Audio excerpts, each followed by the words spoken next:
নমস্কার। আজকে আমরা জেনে নেব পিভট টেবিলের ব্যবহার। পিভট টেবিলের সাহায্যে কত সহজে আমরা কিন্তু ডেটা অ্যানালাইজ করতে পারি। ধরুন এই একটা টেবিল, এই টেবিলের মধ্যে আমরা অনেক নাম দেখছি, customer name, order ID, product, date, amount. যদি আমরা জানতে চাই আমাদের এই ব্যবসায় ডেটার যে লিস্টটা আছে, এখানে অসংখ্য নাম আছে। আমি দেখাচ্ছি নিচের দিকে কত নাম, অসংখ্য নাম। এত নামের মাঝখান থেকে আমি জেনে যাব যে আমার ব্যবসায় কতজন সেলসম্যান আছে। এক নাম্বার। নাম্বার টু, তারা প্রত্যেকে কোন কোন প্রোডাক্ট সেল করেছে এবং তাদের প্রাইস লিস্ট কী আছে, তাদের প্রত্যেকটা সেলের প্রাইস লিস্ট কী আছে আমরা জেনে যাব। কোনো একজন সেলসম্যান যে একই প্রোডাক্ট কতবার সেল করেছে, সে কত টাকা সেল করেছে তাও জানবো, সবাই মিলে কত টাকা সেল করেছে তাও জানবো। খুব সহজে কিন্তু সেকেন্ডে বেরিয়ে আসবে। চলুন শুরু করি। একদম প্রথমে এই টেবিলের মধ্যে যে কোনো একটা সেলে ক্লিক করব। ক্লিক করার পর চলে আসবো ইনসার্ট, এখান থেকে pivot table, new worksheet click করা আছে, শুধু ওকে করব। এইরকম একটা বক্স আসবে, পাশে এমন একটা বক্সের মতো আসবে, সমস্তটাই এখানে শো করবে। আমাদের টেবিলে পুরো ডিটেলসটা শো করবে এখানটায়। একদম প্রথমে আমি জানতে চাই আমার ব্যবসায় কতজন সেলসম্যান আছে। তো এখানে কাস্টমার নেম যেটা লেখা আছে ওটাকে আমি রোতে ছেড়ে দেবো। এতজন, কতজন? মোট 7 জন আছে, 7 জনের নাম দেওয়া আছে। এই লম্বা লিস্টের মাঝখান থেকে আমি জানতে পারলাম 7 জন ছেলে মেয়ে আছে যারা আমার ব্যবসার সাথে যুক্ত। এরপর জানতে চাই এরা প্রত্যেকে সেল তো করেছে, কত টাকা সেল করেছে। তাহলে অ্যামাউন্ট, আমি অ্যামাউন্টে ঘরে আসবো। আমাদের এই শিটটার অ্যামাউন্ট কোথায় আছে? এই যে অ্যামাউন্ট, এই যে অ্যামাউন্ট, অ্যামাউন্টের ঘর। তাহলে আমি এখানে চলে আসি, অ্যামাউন্ট, এই অ্যামাউন্ট ছাড়বো ভ্যালুতে। ঠিক আছে, ছেড়ে দিলাম ভ্যালুতে। এবার দেখা যাচ্ছে আকাশ বিশ্বাস সেল করেছে 3,65,557। অতনু রায়ও সেল করেছে 1,57,983। এইভাবে সবাই সেল করেছে। প্রত্যেকের সেলের যে রিপোর্টটা আমি পেয়ে গেলাম খুব সহজে, সেকেন্ডের মধ্যে পেয়ে গেলাম, যেটা কিন্তু আমাদের যেটা থেকে খুঁজে পাওয়া খুব টাফ হতো, সহজে পেলাম।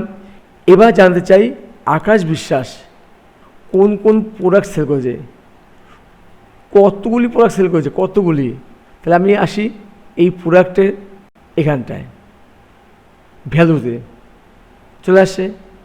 টোটাল সেল এত, তার মধ্যে 12টা আইটেম কিন্তু সে সেল করেছে, তার অ্যামাউন্ট হচ্ছে এত।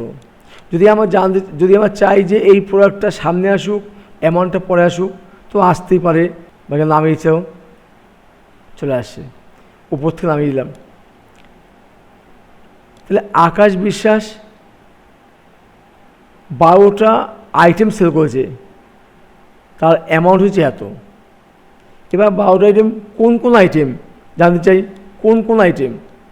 সেক্ষেত্রে আমরা কী করব, এই প্রোডাক্টটাই ছেড়ে দেবো পাশের ঘরে, কিন্তু এখান থেকে আমি এবার কিন্তু কোন কোন প্রোডাক্টটা করলে, এখানে করলে কিন্তু দামটাও বেরিয়ে আসবে।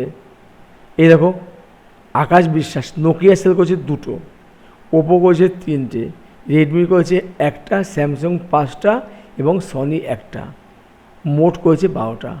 অতনু রয় সেল করেছে 9টা, তার মধ্যে এই হচ্ছে।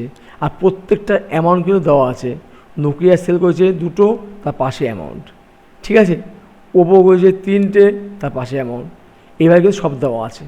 এরপর আমরা জানতে চাই এই যে সেলগুলি করেছে কোন কোন ডেটে করেছে। এই ক্ষেত্রে কিন্তু আমার ডেটটা কিন্তু এখানে বসিয়ে দেবো, এইখানটায়।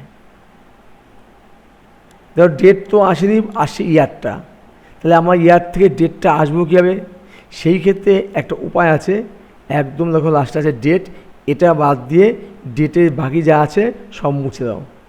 এই পয়েন্টে ক্লিক করবে রিমুভ ফেল। আবার দেখো ইয়ারটা মুছে দিচ্ছি, থাকছে শুধু ডেট।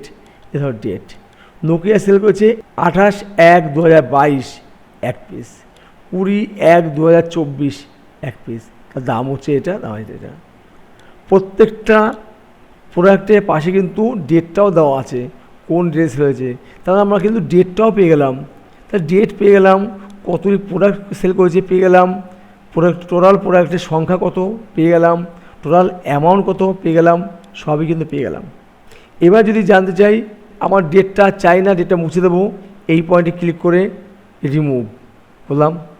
প্রোডাক্টটাও আমি কিন্তু চাইছি না, মুছে দেবো, আমি কিন্তু এখান থেকে রিমুভ করতে পারি।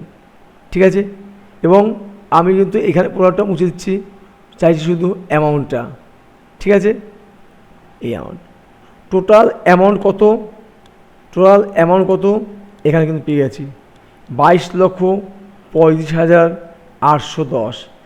আমাদের যে শিটটা ছিল, যদি এখানে আমি যোগ করি, একদম লাস্টের দিকে আসি, যোগ করি, দেখো এমন একটা অ্যামাউন্টই পাবে। ক্লিক করলাম, এই অটোসাম করলাম, এন্টার করলাম, দেখো 22,35,810 সেই অ্যামাউন্টই পেলাম। তাহলে আমরা কিন্তু নির্ভুল একটা ডেটা পেয়ে গেলাম, যেটার মধ্যে আমরা কিন্তু জানতে পারলাম আমাদের সেলের পুরো রিপোর্টটা। এইভাবে কিন্তু আমরা কিন্তু পিভট টেবিলের সাহায্যে জানতে পারি আমার টোটালের সেলের যে রিপোর্টটা। যদি ভিডিওটি ভালো লাগে তোমরা কিন্তু সাবস্ক্রাইব করবে। ধন্যবাদ।